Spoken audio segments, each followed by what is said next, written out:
Los Salmos, la oración de Israel y de la Iglesia. Que la palabra de Cristo habite en ustedes con toda su riqueza, para que con toda sabiduría se enseñen y aconsejen unos a otros, y con un corazón agradecido canten a Dios salmos, himnos y cánticos inspirados.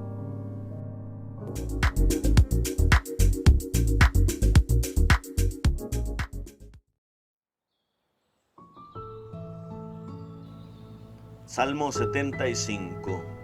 Te damos gracias, oh Dios, te damos gracias, invocando tu nombre, contando tus maravillas. Cuando elija la ocasión, yo juzgaré rectamente. Aunque tiemble la tierra con sus habitantes, yo he afianzado sus columnas. Digo a los jactanciosos, no se jacten, a los malvados, no levanten la frente.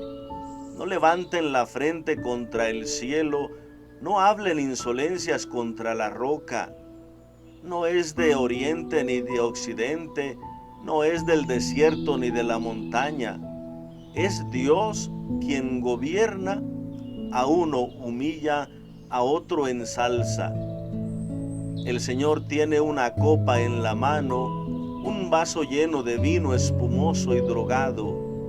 Lo verterá, lo sorberán hasta el fondo, lo beberán todos los malvados de la tierra. Yo siempre proclamaré su grandeza y cantaré para el Dios de Jacob. Derribaré el poder de los malvados, el poderío del justo será exaltado. Gloria al Padre y al Hijo y al Espíritu Santo, como era en el principio, ahora y siempre, por los siglos de los siglos. Amén. Composición del Salmo 75. En cuanto al género, inicia este salmo como una acción de gracias. El orante agradece a Dios especialmente porque es justo en sus obras y está confiado en que Él juzgará a los arrogantes y les hará ver su suerte mediante una copa amarga. Al final los justos estarán en paz y bendecirán al Señor. Tiene este salmo ese elemento de confianza. El Señor actuará, pero por las palabras con las que inicia y también por las palabras con las que concluye, se puede considerar este salmo como una acción de gracias. Pero también este es un salmo como que Dios responde, Dios contesta las inquietudes que tienen sus fieles. El salmo tiene ciertos elementos que lo unen, lo relacionan con el salmo anterior.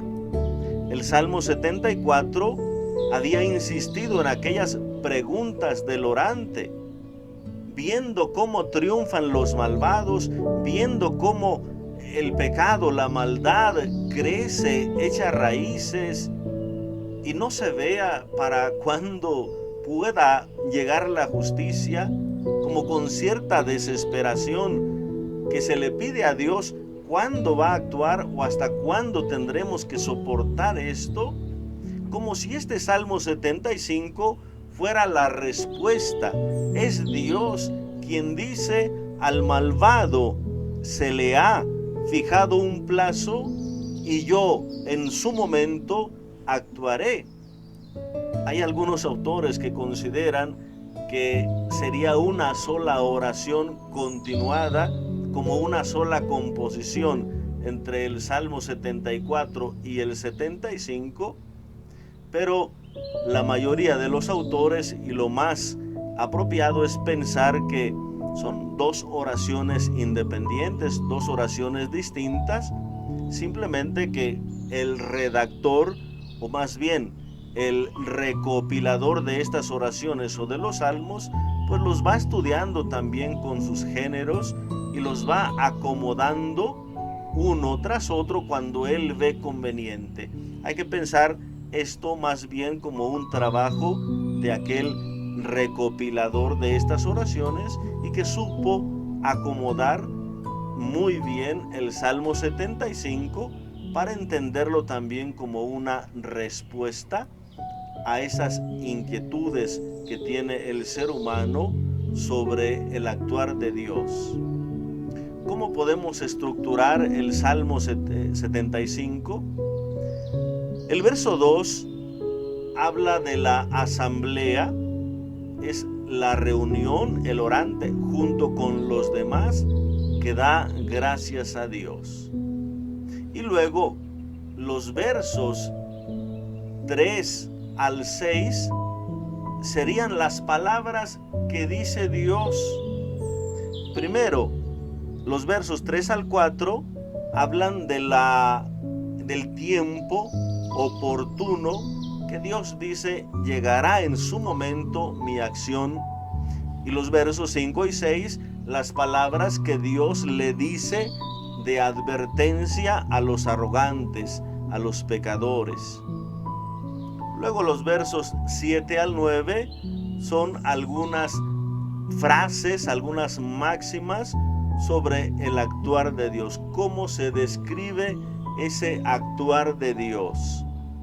Los versos 10 y 11 hablan de esa promesa futura, de alabanza individual y también de esa sentencia de justicia que se espera de parte de Dios. Comentario. En el verso 2 encontramos esa oración de la asamblea, esa intervención del orante. Te damos gracias, oh Dios, te damos gracias, invocando tu nombre, contando tus maravillas. Este momento de alabanza, este momento de acción de gracias, este momento de reconocimiento, pues forma parte de esta alabanza o acción de gracias.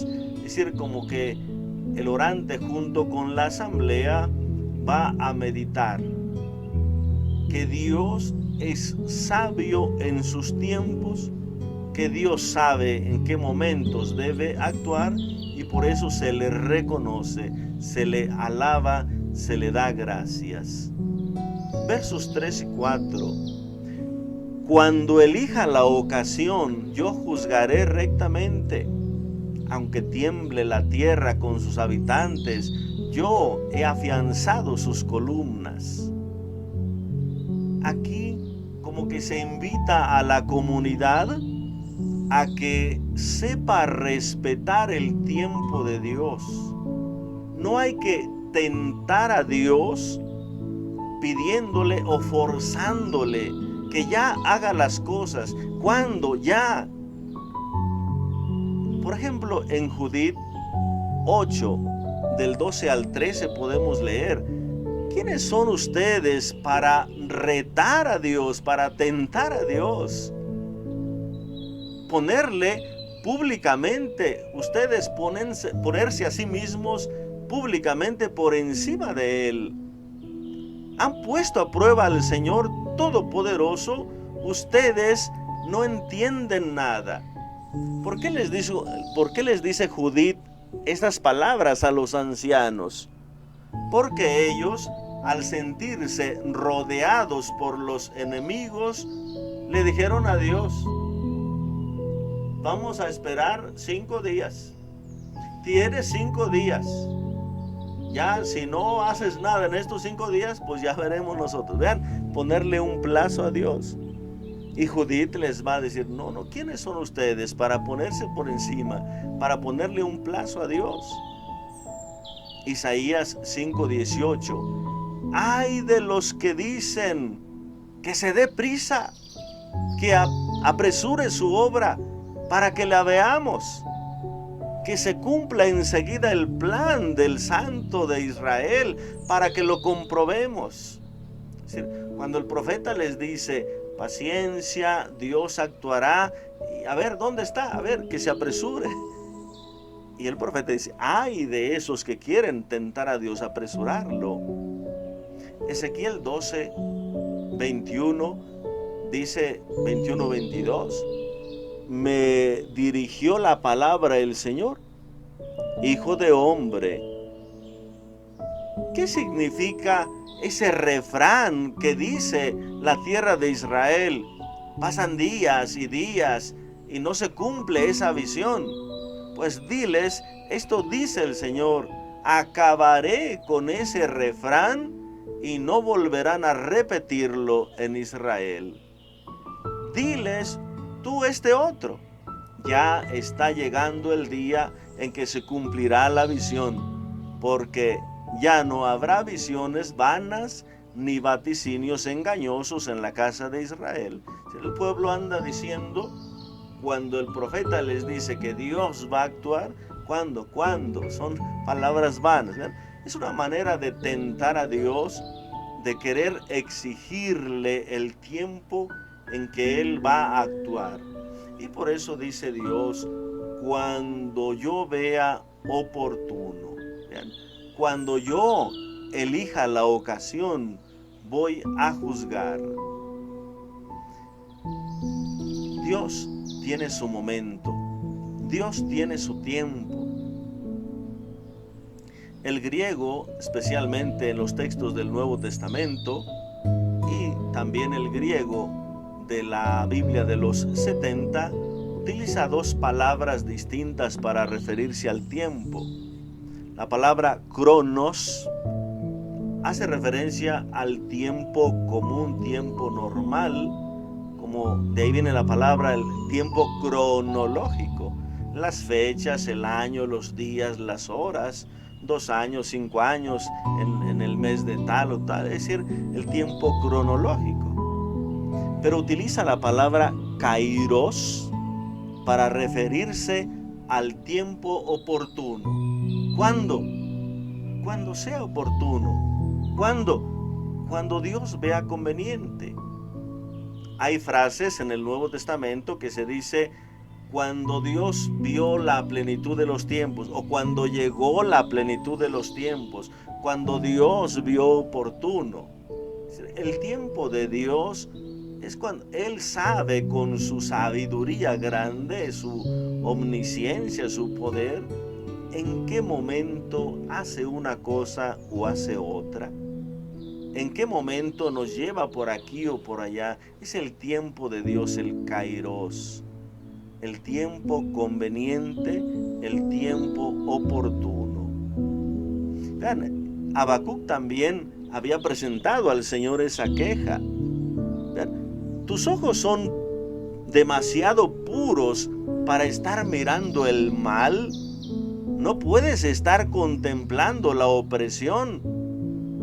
¿Por qué entonces contemplas en silencio a los traidores, al culpable que devora al inocente? O sea, como que le exige.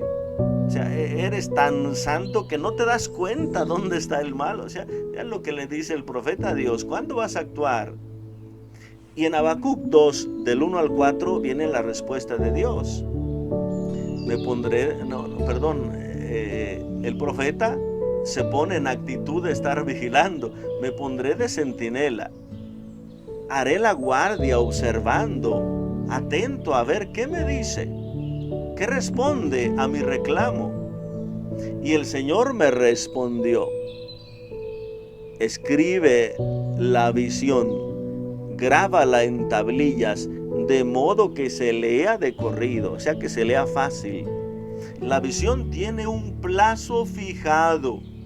Camina hacia la meta, no fallará. Aunque tarde, espérala, que llegará sin retraso. El ánimo soberbio fracasará, pero el justo por su fidelidad vivirá. O sea, lo que Dios le dice al profeta es: no apresures las cosas. En su momento se realizará la salvación. ¿Qué hay que hacer? Mantenerse fiel, perseverante. El justo, por su perseverancia, por su fidelidad, se salvará. Pero todo tiene un plazo. Entonces, ninguna maldad quedará impune, ningún bien quedará sin recompensa, aunque todo esté por derrumbarse, aunque se tambalee la tierra, aunque se tiemblen los cimientos, aunque parezca que ya todo está sin esperanza, Dios sostiene la vida. Yo he afianzado sus columnas, dice el Salmo. Yo sostengo la tierra, sostengo la vida. He afianzado las columnas de la tierra y no se derrumbará. Salmo 82:5 dice: no saben, no entienden, caminan a oscuras, tiemblan hasta los cimientos de la tierra. Pero el Salmo 11:3 dice: cuando se tambalean los cimientos, ¿qué puede hacer el justo? ¿Qué podemos hacer nosotros?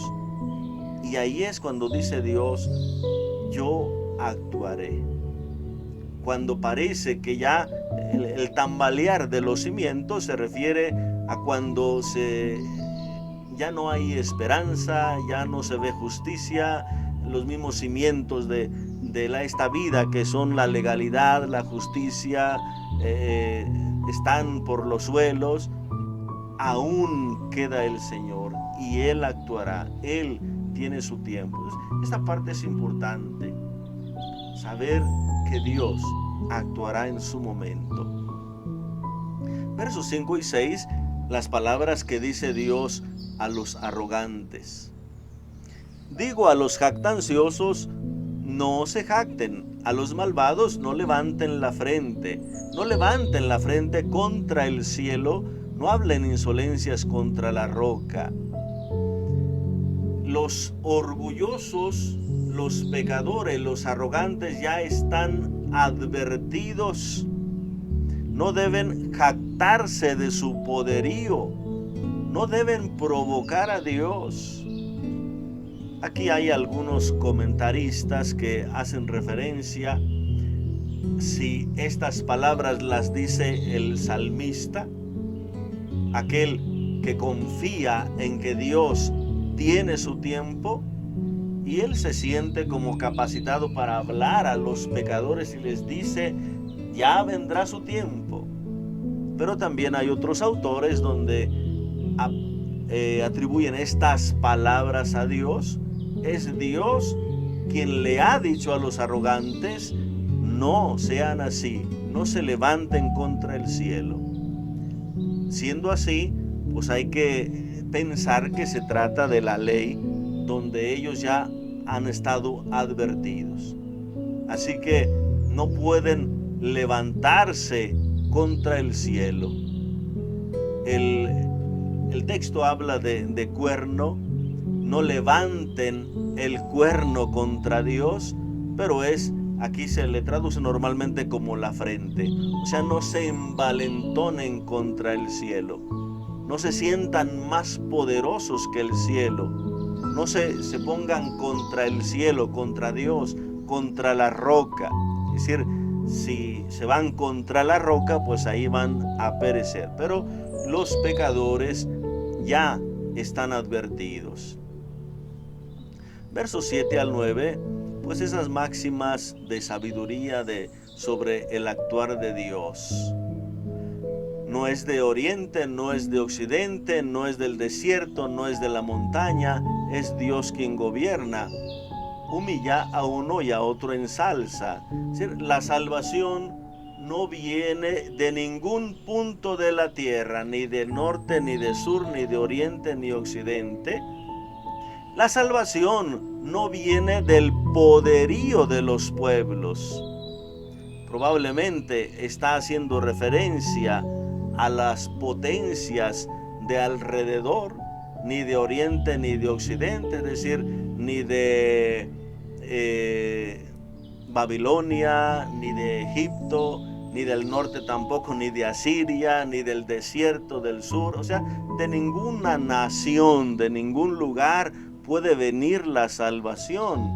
Esta viene solo del Altísimo, solo de Dios. Salmo 113:4 dice: el Señor es excelso sobre todos los pueblos, su gloria sobre los cielos. Aunque las potencias se levanten como la montaña, como el árbol altísimo, algunas imágenes que se utilizan en la Biblia para referirse a las potencias humanas, el Señor está por encima de toda montaña, por encima de los cielos. Salmo 89 del 10 al 11. Señor Dios del universo, ¿quién como tú? Eres poderoso, Señor, y tus fieles te rodean. Tú doblegas la soberbia del mar y acallas el oleaje embravecido. Es decir, Dios es el que levanta al desvalido, al pobre, al afligido, y derriba a los poderosos. Podemos ver incluso el cántico de Ana en el primer libro de Samuel, capítulo 2 del 1 al 10. Después de haber concebido Ana a Samuel, y hace esta oración de alabanza a Dios, que derriba del trono a los poderosos, que enaltece a los humildes. Cántico semejante al de la Virgen María en Lucas 1, 47 al 55. Ese actuar de Dios. El verso 9. El Señor tiene una copa en la mano, un vaso lleno de vino espumoso y drogado. Lo verterá, lo sorberán hasta el fondo y lo beberán todos los malvados de la tierra. La imagen de la copa es muy utilizada también. La copa puede hacer referencia a la suerte que le toca a cada quien.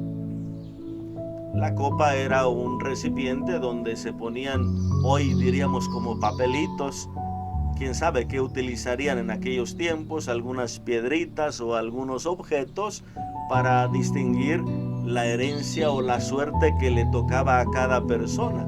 Entonces, la copa puede ser la suerte que le toca a cada quien, pero la copa también se refiere al castigo que hay que sufrir. La copa también en cuanto a suerte de los malvados, el castigo que reciben los malvados. La copa también tiene ese sentido pues de sufrimiento.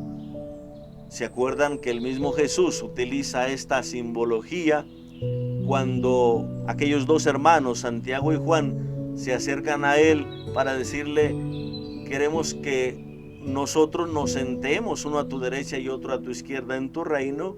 Y Jesús les pregunta: ¿no saben lo que piden? ¿Pueden beber la copa que yo voy a beber? Es decir, el sufrimiento, la dificultad. Entonces, esa es la simbología de la copa. Por ejemplo, el Salmo 11:6: enviará sobre los malvados ciclones, fuego, azufre, un viento huracanado les tocará en suerte. O sea, el contenido de la copa, la suerte que les toca a ellos.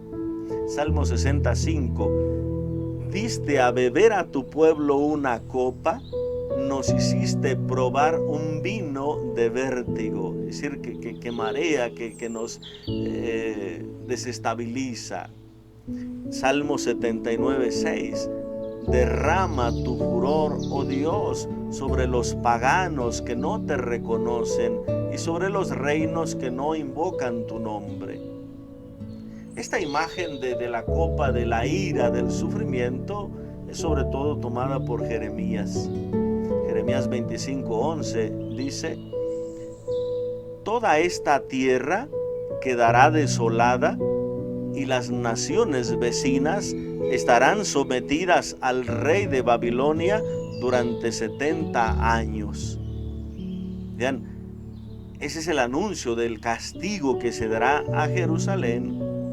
Pero luego ya en 25:15 al 17 dice Jeremías: el Señor Dios de Israel me dijo: toma de mi mano esta copa de agua ardiente y dásela a beber a todas las naciones a donde te envío, que beban y se tambaleen y enloquezcan ante la espada que arrojo en medio de ellos.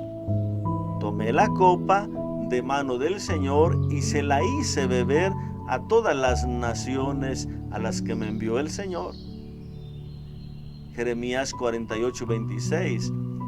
Emborráchenla porque desafió al Señor. Moab se revolcará en su vómito y se burlarán de ella. Es decir, ya es un anuncio de castigo contra aquellas naciones que actuaron en contra del pueblo de Israel. Jeremías 49:12. Así dice el Señor: los que no acostumbran beber la copa, la han tenido que beber. Y tú vas a quedar sin castigo, de ningún modo la beberás. O sea, no vas a quedar sin castigo, la beberás. Es decir, ya refiriéndose a Babilonia. Jeremías 51:7. Babilonia era en la mano del Señor una copa de oro que emborrachaba a toda la tierra. De su vino bebían las naciones y se perturbaban. Es decir, ahí está la figura de la copa que les hará beber Dios a los malvados. Es decir, esa copa de sufrimiento. También el Apocalipsis utiliza esta imagen. Apocalipsis 14:10. Habrá de beber el vino de la cólera del Dios, vertido sin mezcla en la copa de su ira. Será atormentada con fuego y azufre delante de los santos ángeles y delante del Cordero. Apocalipsis 16:10. El quinto derramó su copa sobre el trono de la fiera. Su reino quedó en tinieblas y se mordían la lengua de dolor. Apocalipsis 16:19. La gran ciudad se partió en tres y se derramaban las ciudades de las naciones. Dios se acordó de Babilonia la grande y le hizo beber la copa de la ira de su cólera. Es decir, esta copa, ese contenido habla del dolor, del sufrimiento, del castigo, especialmente preparado para los que obran el mal. Entonces, palabra siempre de advertencia. Ya he dicho a los malvados que no se insolenten, que no se pongan contra Dios, que no reten a Dios, que Dios ya tiene en su mano la copa que derramará sobre ellos, la suerte que les toca por sus maldades. ¿En qué consiste esa acción de la justicia de Dios? En atender a los débiles, en hacer justicia, en levantar a los afligidos y derribar a los poderosos, darles su merecido, darles ese castigo que se merecen.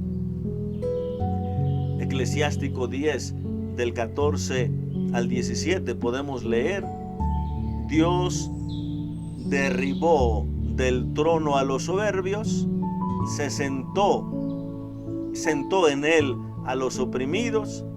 El Señor arrancó las raíces de los pueblos y plantó en su lugar a los oprimidos. El Señor borró las huellas de los pueblos y los destruyó hasta los cimientos.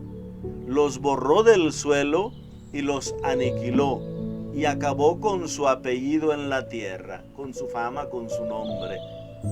El libro del Eclesiástico es ya de los últimos escritos del Antiguo Testamento y es como una recopilación de toda la reflexión de la ley, de toda la reflexión de los profetas, de toda la reflexión sapiencial. Entonces, en este compendio de sabiduría del libro del Eclesiástico, vean, se resume ese actuar de Dios en la historia. salvando a los humildes, derribando a los poderosos. Versos 10 y 11, pues la promesa futura, alabanza individual, sentencia de justicia dada por Dios.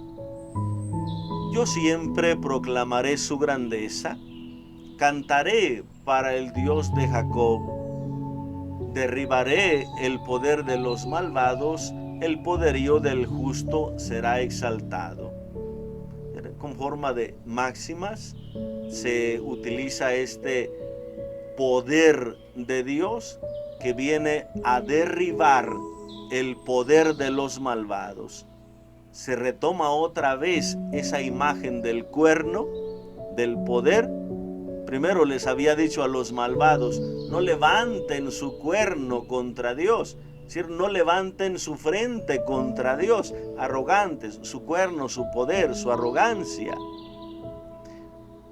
El Deuteronomio 33, 17 dice, bello como primogénito de toro, con grandes cuernos de búfalo. Con ellos embestirá a los pueblos y acosará a los confines de la tierra. Así son las decenas de miles de Efraín, así son los millares de Manasés. Es decir, haciendo como un anuncio de bendición para los descendientes de Efraín y de Manasés, que tendrán fuerza como de toros, como de cuerno de toros, poder para vencer a los enemigos. Isaías 34, 7 dice, caen juntos búfalos con toros y novillos, se empapa la tierra de su sangre, el polvo está grasiento de su sebo. Es decir, el Dios que derrota el poderío de los pecadores, de los malvados. Salmo 18:3. Señor, mi roca, mi fuerza salvadora, mi baluarte, digno de alabanza. Salmo 89:18. Sí, tú eres nuestra fortaleza gloriosa, con tu poder nos das la victoria. ¿Ven? Con tu cuerno nos das la victoria, es decir, con tu poder. Salmo 112:9. Da con largueza a los pobres, su generosidad dura por siempre. Alzará la frente con dignidad, es decir, el cuerno, la cabeza, la frente, el poder. Salmo 148:14. Él aumentará el vigor de su pueblo, el poder de su pueblo. A él la alabanza de todos los fieles de Israel, su pueblo cercano. Aleluya. Entonces se anuncia otra vez ese poder salvador de Dios, con esa imagen del cuerno que puede traducirse como frente, como cabeza, como poderío, etc. Pero se habla de ese poder. Los enemigos se levantan con poderío y hasta retan al Altísimo, pero Dios Altísimo triunfa sobre ellos. Por eso el salmista dice, yo siempre, ya en primera persona, yo siempre proclamaré su grandeza, cantaré para el Dios de Jacob. ¿Por qué? Por lo que Él hace en la vida, porque lo que Él hace en la historia. Se derribará el poder de los malvados, ese poderío, ese cuerno del justo, la gloria del justo será exaltada, será levantada. ¿Cómo nosotros podemos orar con este salmo? Aprender a tener paciencia. Dios tiene su tiempo. No hay que desesperarnos cuando vemos que pareciera que el mal no se enfrenta, pareciera que la maldad sigue creciendo y no se ve hasta cuándo. Y a veces gritamos a Dios y a veces sentimos impotencia y a veces ya no sabemos qué hacer, si rendirnos. Paciencia. Como le dice Dios al profeta Habacuc, aquel que persevere se salvará. El que persevere, el que sea fiel, se salvará. Una palabra también tomada por Mateo 24:36. Jesús en ese discurso: el que persevere hasta el final se salvará. Entonces, no desesperarnos por la situación que vemos que vamos viviendo. Aprender a descubrir qué podemos hacer para evitar, qué podemos hacer para que triunfe más el bien, comprometernos con la justicia, con el bien, con el atender a los pobres, a los desamparados, a los afligidos, seguir luchando contra el mal, pero con paciencia en Dios, sin desesperación. Que Dios les bendiga abundantemente, en el nombre del Padre, y del Hijo, y del Espíritu Santo. Amén. Si te gustó este video, dale like, suscríbete y activa la campana